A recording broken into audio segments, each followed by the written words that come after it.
I died. A stress-induced heart attack right at my desk brought on by a brutal mix of burnout and way too many energy drinks. The next thing I knew, I'd woken up inside the plot of a trashy romance novel. And not as the suave main character, no. I was the heartless side character. To make things worse, I landed smack in the middle of the climax. The heroine, secretly a billionaire's daughter, had just hit her breaking point. She was done with the man who betrayed her, and now she was plotting her epic revenge. What was I supposed to do? I didn't want to end up bankrupt, drowning in debt, my name dragged through the mud, blacklisted from every industry, and left to spend the rest of my life hauling bricks on a construction site. Slap! The first thing I felt in this strange new life was the sting of a palm across my face. I was, to put it mildly, confused. Standing before me was a stunning woman in a simple white dress, her bloodshot eyes blazing as she glared at me. Kyle Jensen, I married you when you had nothing. I stood by you when you built this company from scratch. I gave you everything, and you cheat on me. Kyle Jensen, she was talking to me. That name, it sounded familiar. Slap! Before I could even react, another woman, this one in a tight, slinky red dress, hit the woman in white so hard she fell to the floor. Olivia, who do you think you are? The woman in red sneered. How dare you accuse my Kyle? Two gorgeous, impossibly perfect women fighting over me. I pressed a hand to my aching cheek, the confusion thickening. Just then, a middle-aged woman decked out in gold jewelry rushed to my side. Son, are you okay? She asked, her voice full of concern. I stared at her, completely blank. I think so. She whirled on the woman in white, now trembling on the floor. Olivia Lawson, she hissed, I have never laid a hand on my son his entire life. And you dare to strike him? You're asking for it. She raised her foot, ready to kick. Mom, wait. I grabbed her arm instinctively. Let's just talk this out. No hitting. The woman in red slinked over, wrapping herself around my arm. Her voice was sweet and poisonously smooth. Kyle, honey, you're too kind. She hit you, and you're still protecting her? On the floor, Olivia, whose graceful, simple beauty was now clouded by pain, clutched her stomach. Her face had gone pale. My stomach. It hurts, she whispered, her voice strained and low. A dark crimson stain bloomed across the white of her dress. Suddenly, memories not my own flooded my mind, and the horrifying truth slammed into me like a truck. I shoved the red dress woman away and raced to Olivia, scooping her into my arms. Olivia, hang on. I'm taking you to the hospital, I shouted, running for the door. Behind me, my new mother and the mistress stood in frozen shock. Kyle just moments ago had looked at Olivia with cold contempt. He let them bully her, allowed it. Why the sudden panic now? Hadn't he already moved on? At the hospital, I paced anxiously outside the operating room. I was actually inside a book. It was insane. I wasn't from this world. Back in my old life, I was nobody. A low-level employee grinding through a toxic 9-to-9 job, 6 days a week. No social life, no girlfriend, no hobbies. My only escape was reading cheesy online novels. Last night, I'd found a glitch-filled billionaire romance. It was ridiculous, but I got hooked. I stayed up all night reading it, and then I died. Now, I was Kyle Jensen, the story's cold-hearted side character. A self-important CEO whose company had just passed an 8-figure valuation. His ending? Brutal. After casting aside his wife, her true identity as a billionaire's daughter is revealed. He ends up bankrupt, buried in debt, blacklisted from every industry. Can't even get an Uber job. He's forced into manual labor, hauling concrete blocks, unable to repay his mountain of debt, and to top it all off, the mistress Amber Vance turns out to be pregnant with someone else's child. Kyle gets beaten, humiliated, total collapse. Now I had a second chance. And there was no way I was going to end up worse than I did before. The door to the operating room finally opened. A doctor walked toward me. The mother is stable, he said. But the baby? It's okay, I said quickly. As long as she's okay, that's all that matters. When Olivia woke up, she found me sitting beside her bed, gazing down at her with genuine concern and quiet remorse. Olivia, you're awake, I said softly. Here, have some broth. Let me help you. I brought a spoonful of warm broth to her lips after gently blowing on it. Her eyes flickered with suspicion, then pain. She turned her face away. Her voice was a fragile whisper. How is the baby? I hesitated. I'm so sorry. The baby didn't make it. Her body tensed. She shut her eyes tight, her lips pressed into a trembling line. Her face twisted in silent grief as thick tears spilled from her lashes. She looked utterly shattered. "I'm sorry, Olivia. Please, give me a chance to make this right. I swear, I'll never betray you again. I'll never let anyone hurt you again, Olivia Lawson." The heroine of the novel, she had hidden her identity as the daughter of one of the world's wealthiest men just to marry the arrogant Kyle Jensen and protect his fragile ego. She used her family's power in secret to help him build his company from the ground up, a billionaire's daughter, doing the laundry, cooking every meal. Only in the trashiest of romance novels, right? And what was the result? Kyle let his small taste of success go to his head. He believed he'd done it all on his own. He started resenting his stay-at-home wife, giving her the silent treatment, letting his mother torment her daily, and then he brought his mistress home.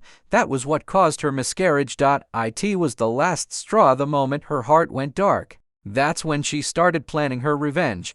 Now, she pulled her delicate hand away from mine, her face twisted in disgust. She turned her head sharply, refusing to even look at me. Damn it, of all the moments I could have dropped into this story, it had to be this one. If I'd arrived just a little earlier, it would have been different. Back then, she was still madly in love with Kyle. She'd never have dreamed of leaving him, but losing a child, that was sacred. That was the line no one should ever cross, and Kyle had crossed it. Right now, she probably already had her revenge roadmap drawn up. "Mr. Jensen," she said coldly, her voice drained of emotion, "I'm not good enough for you. Let's get a divorce." Just as I opened my mouth to beg, a shrill voice rang out from the hallway. "Finally, we've been looking everywhere for you." My mother, Brenda, stormed into the room, dragging Amber along behind her. She must have guessed I'd brought Olivia to the nearest hospital. Now she was here, bargaining like she owned the place. "You leech," she screeched at Olivia. "All you do is eat my son's food and spend his money. You've done nothing to help him. You should have left him ages ago." Then she turned to Amber, her voice melting into warmth. "Amber is the perfect daughter-in-law I've always dreamed of." Amber dipped her head shyly. "Oh, Brenda, it's too soon to say that. Kyle and we're just friends right now." I looked at Amber's delicate act and felt my stomach twist with disgust. Amber was just a trust fund kid, the type whose family had slightly deeper pockets than Kyle's flashy new money. She'd noticed that Kyle was handsome and ambitious, with several promising projects lined up. Her real aim wasn't love, it was strategy. She wanted to get close to him and poach his deals. In the novel, Kyle truly believed he'd found love. He was naive, handing over his projects without hesitation. What he didn't know was that Amber was sleeping her way through the city's elite, collecting assets from powerful men in a ruthless climb to the top. When a man doesn't keep his eyes open, he becomes nothing more than a toy to a master manipulator like her. I stood up, stuffed my hands into my pockets, and fixed a serious gaze on the two drama queens in the room. "The only woman I will ever love in this life is Olivia Lawson," I said. "I will not divorce her, but if she insists—" I paused, my voice softening into a wounded whisper. "I'll agree. I'll give her her freedom. And of all our assets, she can have 70%. I'll take 30. Even with a 70-30th split, I'd walk away with at least $6 million. More money than I'd ever dreamed of in my old life. I could quit working forever and just coast. Carefully managed, that amount could last a lifetime." My declaration left all three women frozen in utter shock. "Son, are you out of your mind?" Brenda rushed over, grabbing my wrists and shaking them. "Why would you give her the money you worked so hard for?" she cried. She turned to glare at Olivia. "She hasn't worked a single day in 3 years. Not a penny. What right does she have to any of it? She should leave with nothing." Olivia scoffed, her face stone cold with disdain. "I don't want a dime of your family's money. I'll leave with nothing." I pushed Brenda's hands away. "She didn't work because I asked her not to," I said coolly. "If she hadn't been at home, taking care of me, cooking my meals, learning about wellness and nutrition, managing every single chore, I would have burned out a year ago. There'd be no success to speak of. Mom, you should be grateful for what you have." I pointed a sharp finger at Amber, who was dressed like she was heading straight to a nightclub. "You really think if I married her, she'd take care of you the way Olivia has? She's a pampered princess. You think she'd serve you tea? No, you'd be serving her." I sat down again on the edge of the bed, gently taking Olivia's hands in mine. "Olivia, Just don't divorce me. I swear I'll treat you right. We'll hire a housekeeper, a chef, anything you want. You can do whatever you want with your life. No more sacrificing for me." She looked at me, her eyes full of something unreadable, searching, and just for a second, she seemed to waver. "What?" Brenda gasped, her eyes wide with disbelief. She looked at me like I'd just stabbed her. "After your father died, I raised you all by myself," she said, her voice breaking. "I worked 3 jobs to put you through college, and now you're going to disown your own mother for this worthless woman?" I was seconds from losing it. "Mom," I said, my voice flat and cold, "if that's how you want to see it, I won't stop you. But even a mother needs to know her boundaries. Don't interfere in your son's marriage. Eat well, live well, go shopping, hang out with your friends. Isn't that a better life? Don't you know how to enjoy it?" Brenda looked like she might faint. She stumbled back a step, pointing a trembling finger at me. "Who do you think I did all this for? It was all for you, so you could climb the ladder, be somebody, stand at the top of the world. What did I do wrong? For me?" I fired back. "Did you ever once ask what I wanted? You did it for yourself. You need to learn some gratitude. We went from nothing to being millionaires. That's more than enough. I don't need to be fabulously wealthy. I just want a peaceful life. Why can't you understand that? I raised a thankless monster," Brenda wailed. She collapsed to the floor, sobbing uncontrollably. "Choosing some girl from the sticks over your own mother. I might as well be dead." A passing doctor and nurse peeked into the room, startled by the noise. My face stayed grim. "A girl from the sticks? Mom, weren't you waiting tables at a diner not long ago? Have you forgotten where you came from?" Amber glided over and slipped her arm into mine, her voice syrupy and persuasive. "Kyle, she's the only mother you have. Are you really going to cut her off?" She whispered. "If I married you, of course I'd take care of her. And if I was too busy, I could always hire help." I snatched my arm away. "Amber," I said sharply, "please have some self-respect. I'm a married man. This act makes you look desperate." Amber froze, her cheeks flushing red with embarrassment and confusion. Before, Kyle had always welcomed her flirting dinner, laughing, playing along. Now, he was a completely different man. Amber pretended to be hurt, bowing her head like she might cry. "I'm sorry, Kyle. I was out of line." "You were more than out of line," I said coldly. "You're not just desperate, you're manipulative. You dared to strike my wife in our home, causing her miscarriage. Are you going to drop to your knees, slap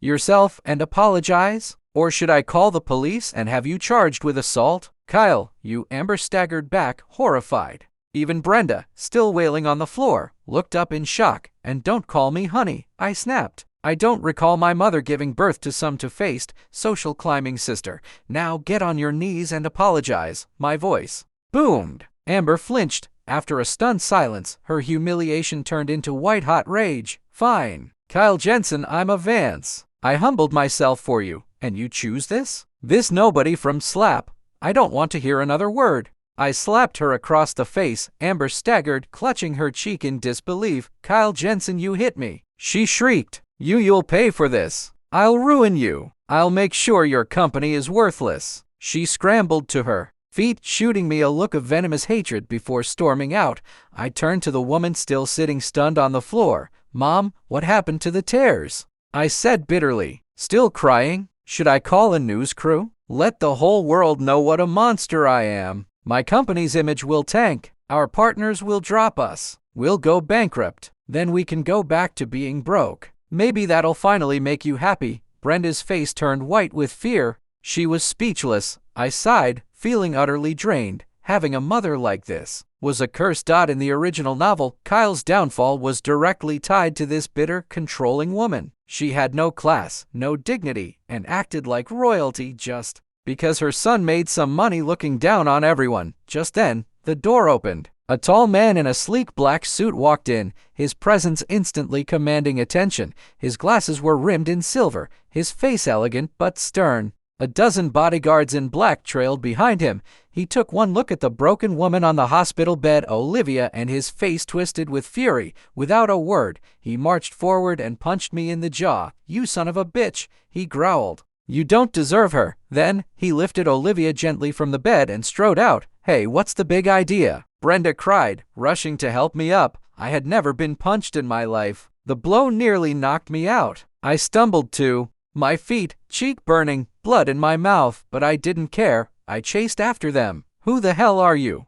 Where are you taking my wife? As a reader, I knew exactly who he was. Leo Lawson, Olivia's older brother, the son of a billionaire, but Kyle Jensen didn't know him. So I had to play dumb. As I ran outside, I caught Olivia looking back at me. Her expression held something strange: confusion and concern. Leo placed her carefully in the back of a sleek black sedan. I leaned against the window, my voice full of fake panic, acting my heart out. Olivia, who is that guy? Are you going to be safe with him? Maybe I looked ridiculous because I saw her dip her head, her lips twitching. She was suppressing a smile. I was stunned. She was amused. This woman just lost her child, and she's amused by me? She quickly returned to her cold, unreadable mask. Staring straight ahead, not even sparing me a glance, she said, "Safer than I am with you." Each word hit like a shard of ice. The car engine rumbled to life and sped off. I played the worried husband for a few steps, chasing after it, but then let it disappear down the street. Brenda walked up beside me. "No wonder she was in such a hurry to divorce you," she said. "She's already found her next meal ticket." I shot her a tired glare. "Already fed up? Are you serious? You don't even know who that man is, and you're already making things up. So you what? Am I wrong? You spend your whole day making judgments based on nothing but your own imagination. You don't use your brain at all." Without another word, I walked back into the hospital to get my swollen face checked. She wasn't my real mom. I didn't have to put up with it. Brenda stood there fuming, stomping her foot in frustration. But after a moment, she fell silent and followed me. After all, I was still her son. That evening after dinner, I tried calling Olivia non-stop. Her phone went straight to voicemail. It was turned off. So I started texting, a barrage of apologies, begging for another chance. I was genuinely anxious. I didn't want to end up broke and unemployed. Eventually, exhausted, I fell asleep. The next morning, I tried calling again. Still off. More texts. After getting ready, I headed to the office. According to the novel's plot, the Lawson family was hosting a major investment gala that night. Every major player with an invitation would be there, networking. Olivia was supposed to make her grand entrance as the Lawson heiress and announce their new corporate partners on stage. In the book, Katata got his invitation through Amber. But after our blow-up yesterday, she hated my guts. There was no way she'd help me now. I figured it was fine if I missed the party. Winning back the heroine was the most important thing. I could just wait by the entrance and beg for forgiveness when she left, but then my assistant Chun handed me an envelope. It was an invitation delivered by a secretary from Lawson Industries. Leo Lawson, Olivia's brother, had sent it. Why? Judging by the way he looked like he wanted to murder me yesterday, it probably wasn't to have a friendly chat over drinks. I kept trying Olivia's phone all afternoon. It was on now, but she wasn't picking up. After agonizing over it, I decided to go. I was walking into the lion's den. Might as well face the music. Living in constant fear wasn't a life either. At the gala entrance, almost like the novel had scripted it, I ran into Amber Vance. As usual, she was dressed to the nines, clinging to the arm of some young guy. I actually pitied whoever her new plaything was when she saw me. A sarcastic smile curled on her red lips. Well, I didn't know this kind of event, where you have to be worth at least 10 figures to get in, was open to riffraff off the street. I shot back. What CEO is dumb enough to tell you their net worth? You. What are you here for? The gala or to pick a fight? She snapped. You're acting like a shrew, I said. Be careful you don't scare off the new boyfriend you worked so hard to snag. Not wanting to cause a scene, Amber swallowed her anger and clung tighter to her date's arm, pouting. You see? He's bullying me. Before her date could speak, I cut in. Hey man, we're here for a business gala, not a brawl. You're not really gonna start trouble for a woman like this right under the Lawsons' noses, are you? Besides, she started it. The man glanced at Amber, his expression turning cold. Behave yourself. Amber looked like she was about to explode, shooting daggers at me, but then her eyes caught sight of someone approaching. She froze, her expression shifting. When the woman stood in front of her, Amber looked her up and down with sour, disdainful eyes. Well, look what we have here. If it isn't Mr. Jensen's little housekeeper wife, she sneered. This isn't the kind of party a glorified maid can get into just by putting on a nice dress and pretending she's a swan. I had just handed my invitation to security, and was about to enter when I heard Amber taunts. I turned and saw Olivia had arrived. She wore a long white evening gown, her hair swept up into an elegant chignon adorned with a simple crystal hairpiece, just a touch of makeup enough to make her exquisite features and luminous skin glow. She looked like a princess straight out of a fairy tale, and it wasn't just me who thought so. Amber date, the security guards, other guests, everyone stared. Olivia was naturally beautiful. Even in simple clothes doing chores at home, she had this ethereal quality. Dressed like this, she outshone every celebrity in the room, and to think the original Kyle, blinded by money and status, had started to despise this goddess of a wife just because he thought she was useless to his career. What an ungrateful, dead-inside scumbag. I immediately stepped forward to defend her. Amber, did you eat crap for breakfast? Your mouth stinks. Amber temper flared. Her face turned crimson. Kyle Jensen, for a man who looks so put together, you have a filthy mouth. I laughed. You don't need manners when you're talking to someone who spews garbage. Right, buddy? I said, turning to her date. She clearly started it, and now she's playing the victim. Does she think we're idiots? You bring her inside and you're risking her offending someone important and ruining your reputation. Her date's face soured. Amber, if you don't watch your mouth, I'm not taking you in. Amber panicked. She quickly switched to a saccharine tone. I'm sorry, Mr. Grant. I was wrong. Then she shot me a look that promised war. I smiled and walked toward Olivia. Honey, you're here. A handsome man about my age standing beside Olivia gently put a hand on my chest, stopping me. He smiled politely. Excuse me. Please don't stand so close to her. It was the novel's true male lead, Ethan Croft. Ranked second on the global rich list, his family was as powerful as Olivia's old East Coast money. He was a good man, principled, and, most importantly, faithful. Olivia had been the love of his life, the one that got away. When she chose Kyle, he had stepped aside without a fight. Now that she was getting a divorce, he was back ready to cherish her. Amber, of course, couldn't keep her mouth shut. Well, Mrs. Jensen, flirting with another man right in front of her husband? I shot her a death glare. She immediately shut up. Olivia, who had been silently observing, now turned her sharp gaze to Amber. Miss Vance, this is my friend. I suggest you clean up your act, otherwise you won't be getting into this party. My friend. I glanced at Ethan, noticing a flicker of pain in his eyes. But he said nothing. Since Olivia wasn't divorced yet, their relationship could only be friendship, at least in public. Amber sneered. And who do you think you are? You say I can't get in, and that's that. We have an official invitation from Lawson. In these novels, the rich heiresses were always remarkably patient. Olivia didn't even bother responding. She walked to the entrance and handed her invitation to the guard. Ethan did the same. The guard's eyes went wide. A black card invitation. Mr. Croft, Miss Lawson, please this way. He bowed, respectfully gesturing them inside. Olivia and Ethan walked in, heads held high. A black card? How is that possible? Amber sputtered. She's a housekeeper. How could she get a VIP invitation? She must have gotten it from that man she's with. I chuckled. Amber, were you dropped on your head as a baby? When you don't have something, you just accuse others of faking it. How much do you really know about her or her friends? You're here disrespecting the Lawson's VIP guests. Are you trying to insult the Lawson family? My words seemed to snap Amber Date to his senses. He pried her hand off his arm and issued a final warning. I'm telling you, once we're inside, you keep your mouth shut or I'll personally have you thrown out. He then presented his invitation and walked in alone. Watching Amber stand there practically vibrating with rage, I let out a satisfied laugh and strode inside myself. Kyle Jensen, you just wait. Amber seethed, clenching her fists. I'm waiting, I muttered. I knew Amber wouldn't give up, and I knew exactly how her story would end.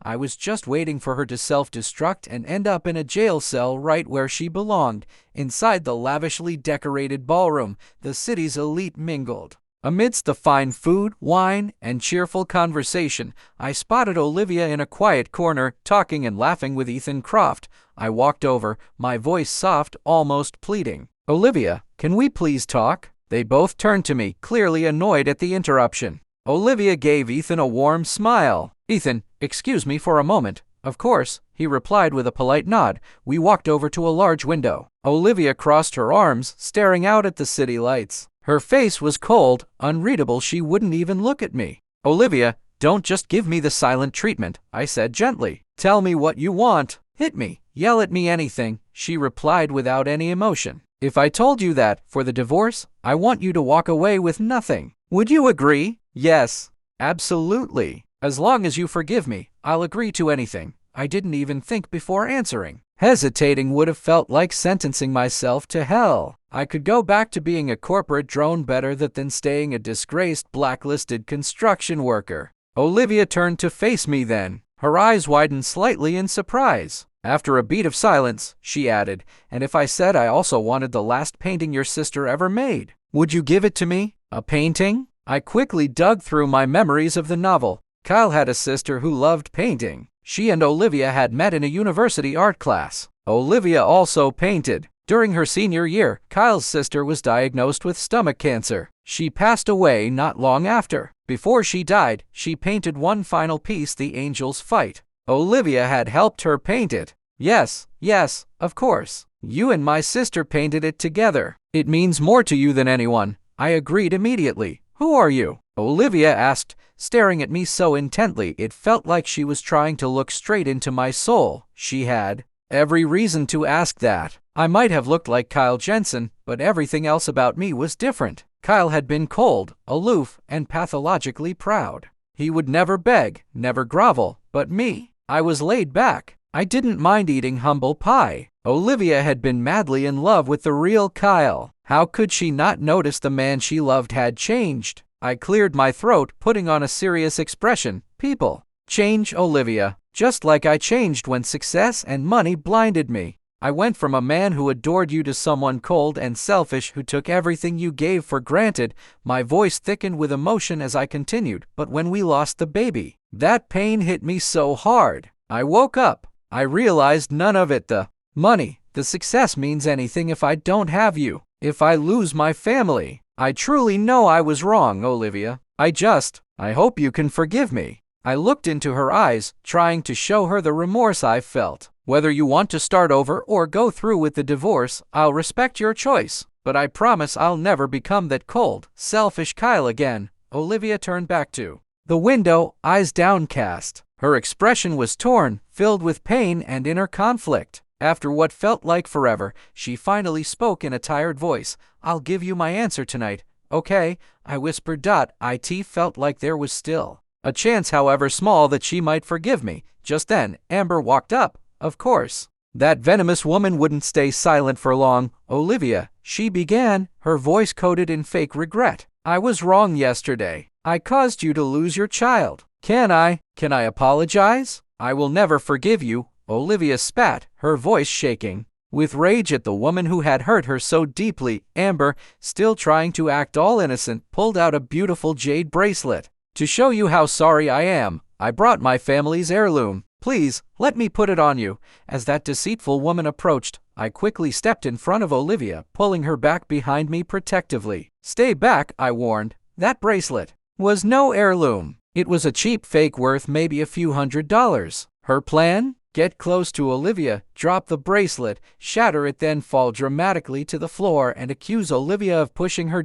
In the original novel, Kyle had believed her every word. He had even defended Amber and tormented Olivia alongside her. It wasn't until Leo revealed Olivia's true identity that Kyle finally broke down in shame. Amber looked up at me with teary eyes, pretending to be hurt. "I just want to give your wife a gift. Is that so wrong?" Reading about her manipulations was bad enough. Seeing it in real life made me sick. "Ms. Vance, that was a life," I said, my voice low and firm. "You think a cheap bracelet makes that okay? Stay far away from us or you'll regret it." When she realized the pitiful act wasn't working, Amber dropped the act. With a grimace, she smashed the bracelet on the marble floor. Crack! Then, as expected, she dropped down, clutching her face and wailing. The ballroom went dead silent. Every eye in the room turned to us. Amber sat on the ground, crying loudly and holding her cheek. "Kyle, I know the bracelet wasn't expensive, but it was a heartfelt gift for your wife. You can't just attack me because you think it's cheap." I looked around calmly. An event this high profile, with this many VIPs, there had to be security cameras, and there they were. Thank God. Otherwise, this novel would have turned into a circus. "Amber, did you hit your head on the way in?" I asked. Or are you really that desperate? There are cameras everywhere. You really think people will believe I hit you? I looked around the room and added, you think everyone here is as stupid as you are? That they'll just believe anything? You say? Amber's hands were still over her face, but I saw her glance nervously up at the cameras. Her confidence faltered. Still, she doubled down. So what if there are cameras? She snapped. You think a low-life CEO like you has the authority to review the footage? I was done with this nonsense. I pulled out my phone. It's clear you were born without a brain. Fine. If you think I can't see the footage, I'll just call the police. They definitely have the authority. Her eyes widened. No, don't. Amber scrambled to her feet. I fell. I just fell on my own. Oh no, wasn't letting her off that easily. I wanted to see her squirm. But just then, Olivia's brother, Leo Lawson, walked into the room. As the CEO of Lawson Industries, everyone knew who he was. The energy in the room shifted immediately. All attention turned toward him. Olivia brushed my hand off her shoulder and walked back to Ethan's side, her expression icy again. Leo climbed onto the stage. After thanking the guests, his eyes landed on Olivia. And now, I'd like to invite my sister, Olivia Lawson, to the stage to announce our new corporate partners. Applause broke out across the ballroom. Olivia walked gracefully up to the stage. She looked breathtaking, strong, radiant, commanding the room like she was born for it. Amber just stood there in disbelief. What? Olivia Lawson is a billionaire's daughter? How is that even possible? From the stage, Leo gave her a look so cold it could have frozen fire. Ms. Vance, is there a problem? He asked sharply. Do you think we don't look alike? Or would you like us to get a DNA test just for your peace of mind? Amber shivered. Her eyes darted to me. No, it's just why would a billionaire's daughter marry an obscure CEO and do his laundry and cook for him? Now I was offended. Amber, just how lowly do you think of people? I'm obscure? And what about you? How prominent are you exactly? Amber was speechless. She looked to her date for backup, but the man quickly melted into the crowd, pretending he didn't even know her. Smart move. He knew when to jump ship. Olivia began announcing the list of partner companies. As expected, my company Jensen Innovations was among them, but my heart sank. This was her revenge. She was offering a partnership on a major development project that hadn't even been approved by the city government. It was a trap. Signing it would lead to bankruptcy or worse, criminal charges. The original Kyle, arrogant and blind, believed Leo had chosen him for his talents, despite how he had treated Olivia. He got cockier and ran straight into the fire. Not me. I wasn't signing anything. After the announcement, Leo took out his phone and glared straight at Amber, his voice cold as steel. I want the Vance family bankrupt in 3 minutes. Reason, Amber Vance caused my sister's miscarriage. And Mr. Lawson, I'm sorry. I didn't know she was your sister, and even if she wasn't, he cut her off coldly. You think you can just assault a woman and cause her to lose her child? What do you think a human life is, Mr. Lawson? I'm truly sorry. Amber hit her head on the floor. I didn't know she was pregnant. I swear, I'll never do it again. Security. Get her out of here. Amber was dragged out of the gala like a wailing, disheveled mess. Olivia Lawson. Kyle Jensen. She screamed, her face streaked with tears and ruined mascara. You've ruined me. I'll drag you both down to hell with me. That night,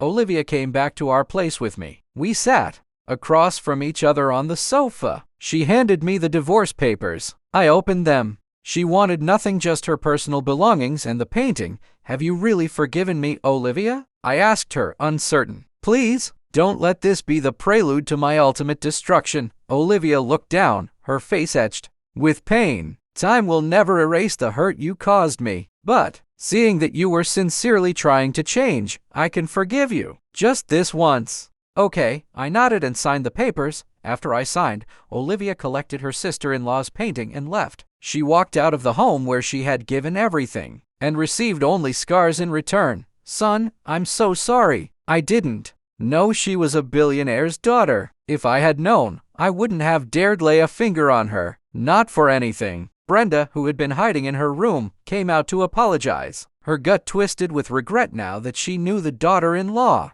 she despised was one of the wealthiest women in the world. I had been the one to tell her Olivia's true identity and warned her to stay put. Otherwise, just like in the original novel, when Olivia came to talk divorce, this monster-in-law would have launched into another screaming match, maybe even tried to hit her. She would have fought Olivia for that painting and probably torn it. It would have turned into another ugly, painful scene. I sighed. Go watch some TV shows about horrible mothers-in-law. Maybe then you'll realize how wrong you were. She was used to my rebukes by now. Though she was fuming, she had nothing to say. She couldn't win an argument against me.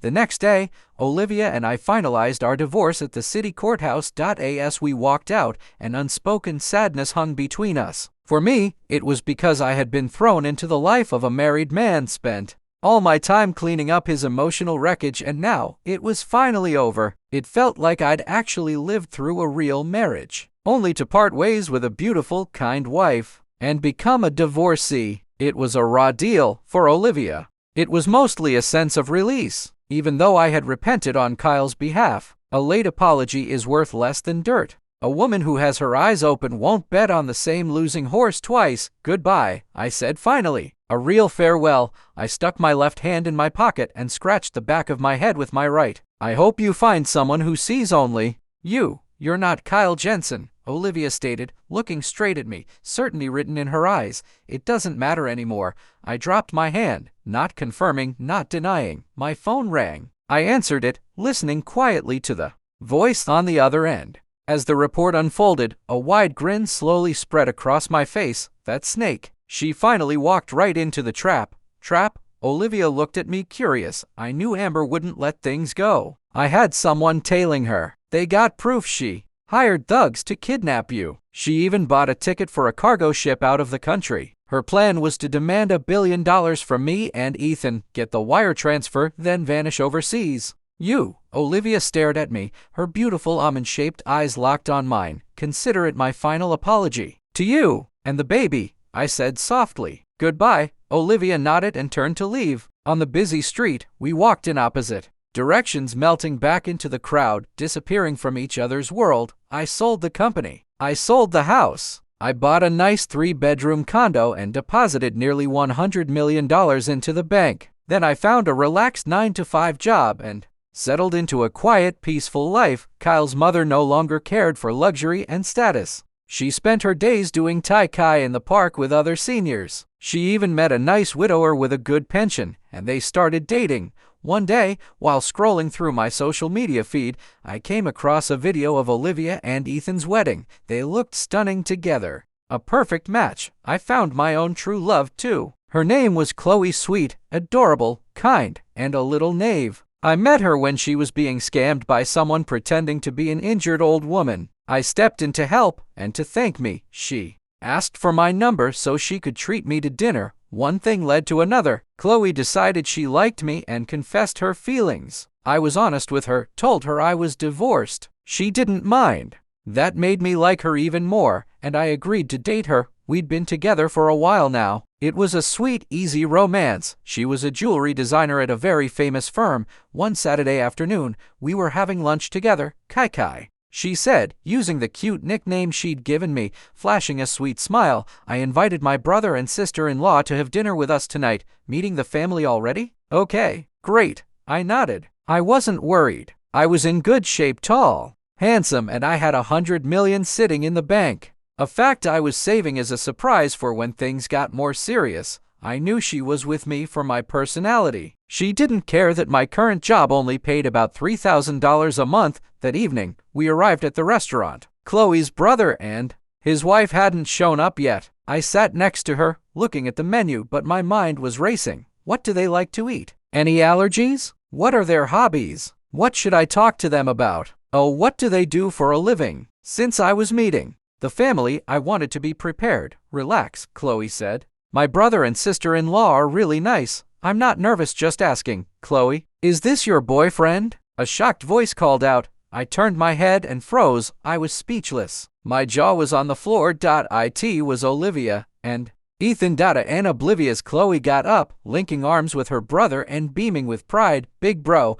sis, I want you to meet my boyfriend, Kyle Jensen. She turned back to me. Kai, this is my brother Ethan Croft, and this is my sister-in-law Olivia Lawson. Wait, why do you have different last names? I asked, struggling to process what was happening. Oh, my brother took my dad's last name, and I took my mom's. Hey, why do you all look so weird? Weird didn't even begin to cover it. The three of us, me, Ethan, and Olivia, just stared at one another, trapped in a triangle of disbelief. I had thought I'd finally escaped into a normal life, detached from their world of unimaginable wealth, but it seemed the world of this trashy novel wasn't done with me yet. I had somehow started dating a male lead sister, a character who didn't even exist in the original.